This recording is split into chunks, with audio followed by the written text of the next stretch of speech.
After the bulldozers are finished, the land is plowed and raked to remove all the roots. The cleared land may be used to develop wetlands or restore native riparian forests, or used for farming. Farming is integral to the refuge's wildlife management strategy. Local farmers work a portion of the refuge land in a sharecropping arrangement. They grow corn for the refuge and alfalfa, which the farmer keeps for this labor.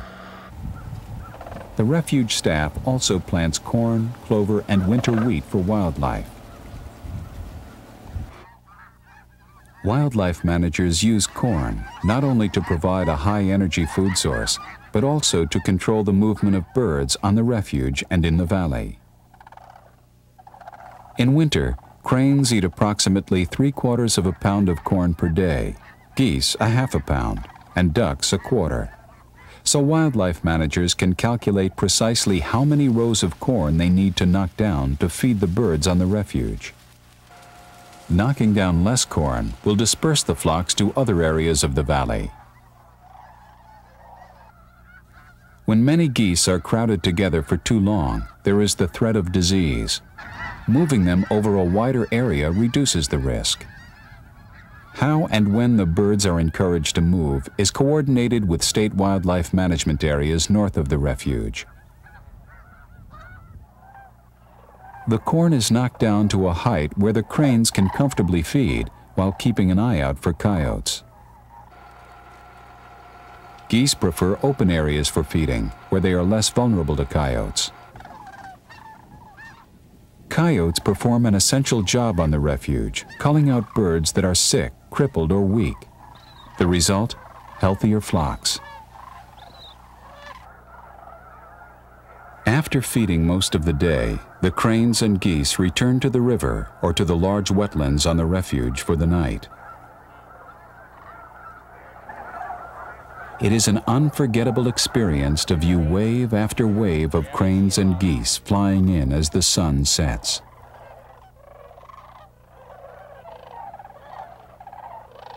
The cranes roost through the night standing in open water to avoid the coyotes.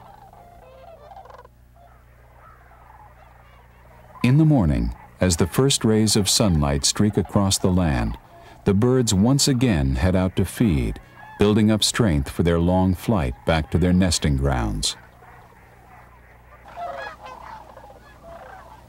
By mid-February, the migration northward begins. The larger or greater sandhill cranes return to nest in the Rocky Mountain states of Wyoming, Idaho, and Montana. The smaller or lesser sandhills nest in northern Canada. By early March, all the cranes and snow geese have left. Soon after, songbirds migrating northward from Central America begin to drop in to feed and rest before continuing their journey to their nesting areas. Some, like the hummingbirds, nest on the refuge. There are also a few Canada geese who stay here year-round. While the summer months are quiet, there are still many species of wildlife that can be seen on the refuge.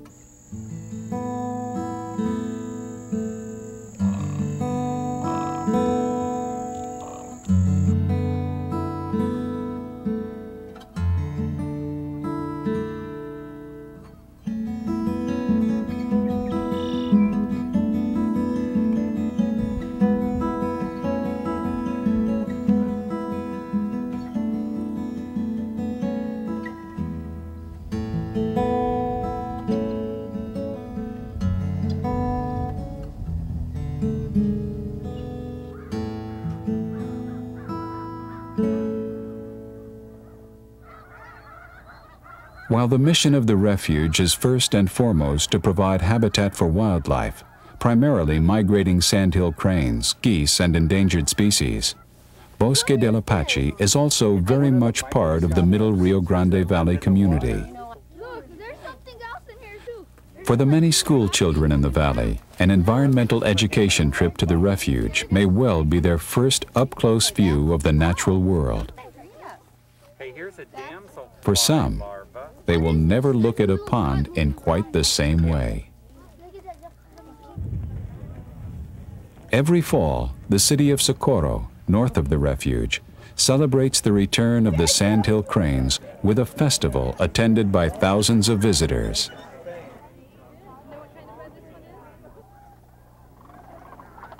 During the late fall and winter months, visitors from all over the world come to Bosque to witness one of the most awe-inspiring sights in America that also happens to be one of the most accessible. The cranes and geese on the refuge have grown accustomed to people, but only at a distance. If you stop, pull over so others can pass, and drive gently. For every car door slam, or running, or too close an approach that causes a bird to feel threatened enough to fly, valuable body reserves of energy are used, energy that the birds are banking for their long migration to their nesting grounds later in the winter. So move gently and don't try to get near the birds. Great pictures and views are available at one of the many viewing platforms along the Wildlife Drive. There are also several hiking trails on the refuge. The river trail skirts the Rio Grande, while the canyon trail offers a broad view. For those who want to be more closely involved with the life at the refuge, both human and wildlife, consider becoming a volunteer. Bosque has one of the most successful and popular volunteer programs in the nation. There are many things to do: bumping corn, conducting wildlife surveys, construction, helping visitors. Also consider joining Friends of Bosque, a volunteer organization that helps support a variety of activities on the refuge. Bosque del Apache, an oasis for waterfowl in an arid land. A place that wouldn't be what it is were it not for intensive habitat engineering and the science of wildlife management.